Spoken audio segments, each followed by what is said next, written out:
Hey guys, welcome back to my channel. Kepada yang baru jumpa channel ni, selamat datang saya ucapkan. Dan kepada yang dah subscribe dan tengok video dia saya lain, thank you so much. Dalam video ni sebenarnya kita nak buat comparison sedikit antara personal loan dan juga credit card. Seperti yang kita tahu, personal loan dan juga credit card ni hari ni menjadi method untuk orang macam mendapat instant cash secara cepat kan. Kalau macam kita cakap cara lain seperti pajak gadai. So benda tu sebenarnya memerlukan collateral ataupun cagaran. Sementara kalau kita cakap tentang personal loan dan juga credit card ni, proses nak apply benda tu adalah simple dan senang. Dan basically as long as kita ada cukup syarat yang bank tetapkan, sebenarnya benda tu senang nak dapat. Jadi dalam video ni kita nak tengok sebenarnya perbandingan antara personal loan dan juga credit card ni. Untuk kita sebenarnya yang mana lagi berbaloi untuk kita apply, yang mana lagi untung ataupun yang mana lagi kita bayar interest yang lagi rendah. Dan saya rasa korang sendiri pernah dengar orang yang mengatakan bahawa personal loan ni macam jahat ataupun interest ni adalah lebih tinggi daripada credit card kan. So hari ni kita nak tengok, kita nak kaji selidik betul adakah sebenarnya interest rate personal loan ni sebenarnya lagi tinggi ataupun credit card ataupun sebenarnya tak. So tanpa melengahkan masa lagi, let's get started. Jadi untuk menambah kelainan sikit, dalam video ni kita nak beli ataupun kita nak so-called macam nak window shopping Apple punya produk, dan kita nak tengok dengan amount yang jumlah barang yang kita beli nanti sebenarnya yang mana lagi interest lagi banyak yang kita kena bayar. Sama ada dengan personal loan ataupun credit card. So jom kita shopping barang Apple dulu. So kita pergi dekat machine. Sebab machine ni antara AAR yang famous dekat Malaysia ni. Dan kita cari produk apa yang paling mahal sekarang. So saya nak beli iPhone 13 Pro Max. Kita cari yang paling size dia yang paling tinggi, iaitu 1TB. Dan untuk color, saya prefer color hijau ni, Alpine Green ni. Dia nampak macam menarik sikit. Okay, so dah settle. Kita add to cart. Lepas tu bila kita dah beli phone ni, of course kita kena cari casing pula. So casing yang kita nak cari adalah, kita cari yang casing yang paling lawa, yang paling mahal. Okay, kat sini saya nak beli yang jenis leather case ni. So harga dia dalam 269. So kita add to the cart. Lepas tu kita nak cari AirPod pula. Nak cari AirPod yang third generation. So this is the third generation. So kita add to the cart juga. So harga dia dalam RM829. Mungkin kita nak beli machine protection plan ni for iPhone. So harga dia dalam, maksudnya kalau jadi apa-apa dekat iPhone ni dalam tempoh 2 tahun, so basically machine ni akan cover lah. Kita cakap macam insurance macam tu. So kita dah add. So sekarang ni kita nak cukupkan kepada RM10,000. So kita ada lagi dalam plus minus dalam 300 ke 400 macam tu. Okay, kita nak tambah AirTag ni. In case kalau macam phone saya ni hilang apa semua, so kita boleh detect menggunakan AirTag ni. So kita add to the cart. Dan last sekali kita nak tambah MagSafe tadi.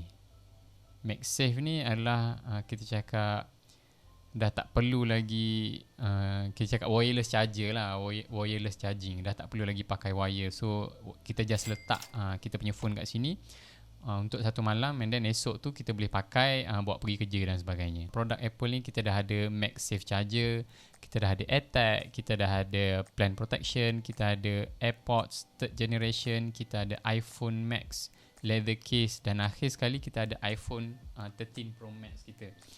So total dia adalah sebanyak RM9,959. So tak apalah, kita genapkan kita punya perbelanjaan ni kepada RM10,000. Okey, sekarang ni kita dah tahu amount yang kita kena bayar kepada mesin tadi menggunakan personal loan ataupun credit card kita sebanyak dalam RM9,900 lebih lah. Kita genapkan, nak senang kira, kita genapkan kepada RM10,000.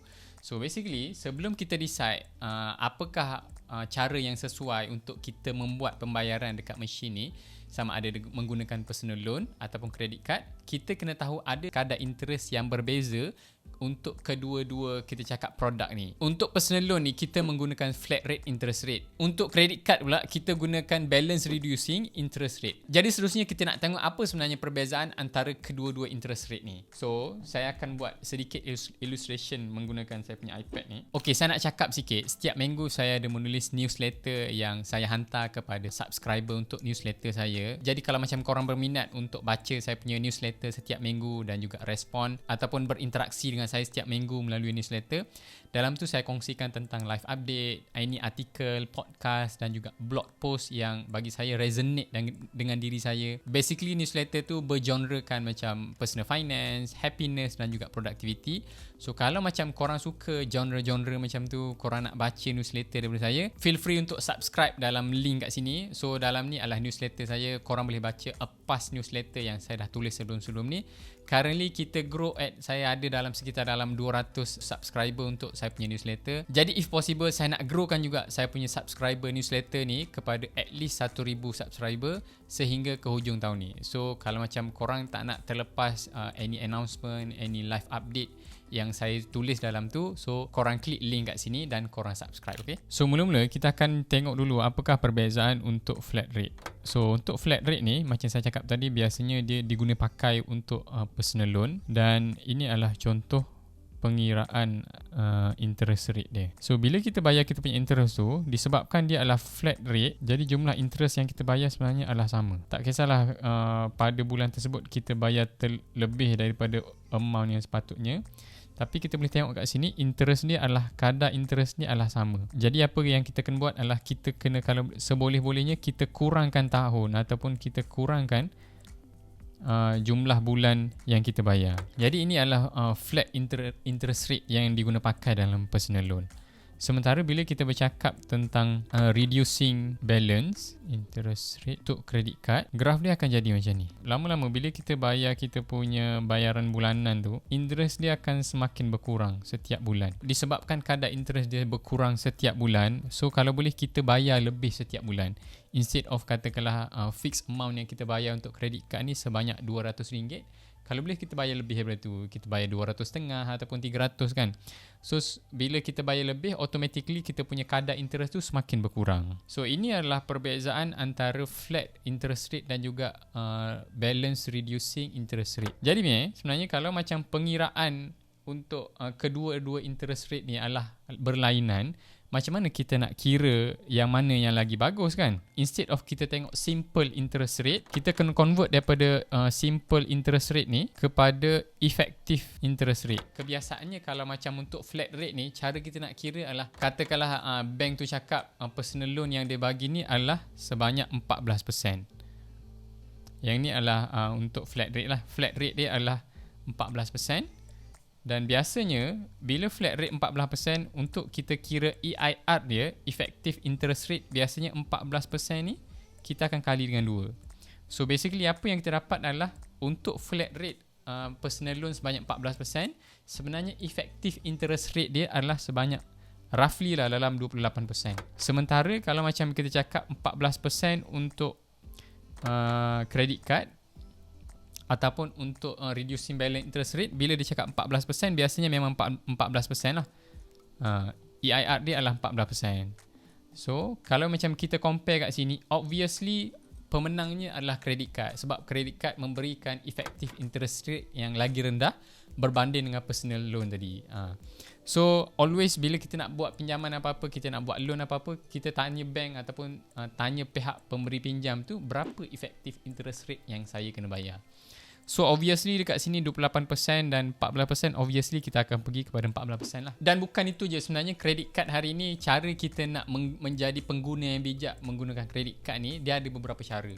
Salah satunya adalah kita ada credit card yang memberikan zero APR. Maksudnya kalau macam korang bayar payment yang sepatutnya tu sebelum akhir bulan dan korang bayar setiap bulan tu amount yang cukup, basically sepanjang tempoh korang pinjam tu, korang tak akan dikenakan sebarang interest. So basically korang dapat macam free short term loan macam tu lah. Itu adalah antara benda yang kita boleh buat bila kita menggunakan facility credit card ni. Dan seterusnya, macam kita tahu certain credit card ni dia ada travel point ataupun cashback yang dia orang offer, dan benda-benda macam ni tidak diberikan ataupun tidak di-offer oleh personal loan. Ini yang menyebabkan credit card ni sebenarnya menjadi pilihan untuk orang menggunakan instead of pergi kepada personal loan. Okey, seterusnya kita nak tengok berapakah perbezaan dari segi interest rate ataupun kadar interest rate yang kita kena bayar berbanding dengan personal loan dan juga credit card.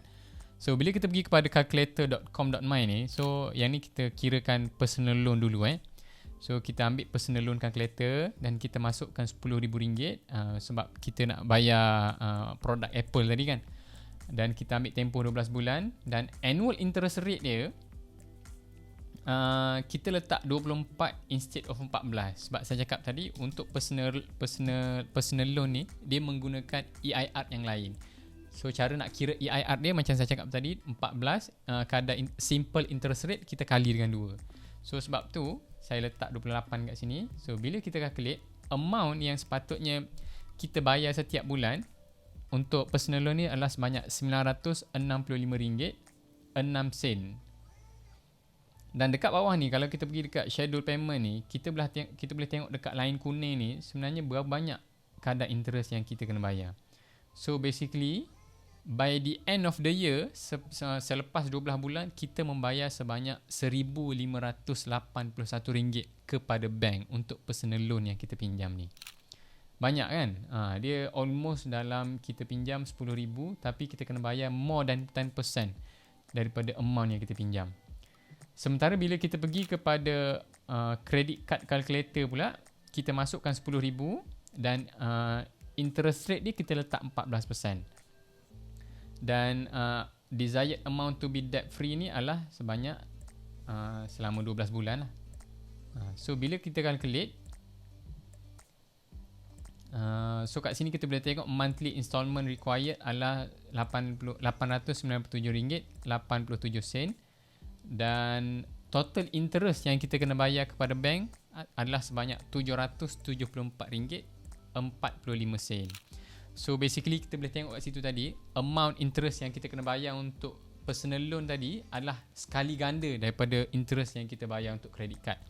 Sebab itulah by hook or by crook seboleh-bolehnya instead of kita menggunakan personal loan sebagai kita punya emergency fund, sebagai kita nak dapatkan instant cash tu, kita boleh menggunakan credit card sebab kadar interest yang lagi rendah, benefit yang lagi banyak, reward dan sebagainya. Sometimes ada, macam saya cakap tadi, ada credit card yang offer certain produk ni zero interest APR. Maksudnya kita bayar as long as kita bayar dalam tempoh yang ditetapkan, basically kita tak bayar any interest kepada bank. So betul lah orang cakap, betul lah yang kita duduk baca dekat luar sana, sebenarnya it is better jangan ambil personal loan, by hook or by crook jangan ambil. Sekiranya dalam keadaan terdesak juga, dalam keadaan macam betul-betul emergency juga, so kita tak ada pilihan, so ambil lah personal loan ni. Tapi macam saya cakap tadi, untuk mengurangkan kita punya kadar interest yang kita kena bayar, kalau boleh kita ambil tenor yang paling singkat.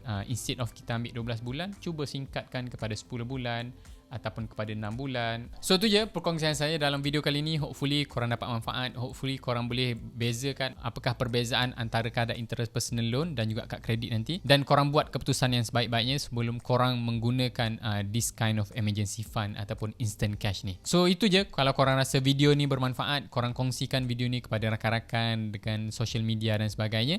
Dan kita jumpa lagi untuk masa akan datang. Jumpa lagi. Bye.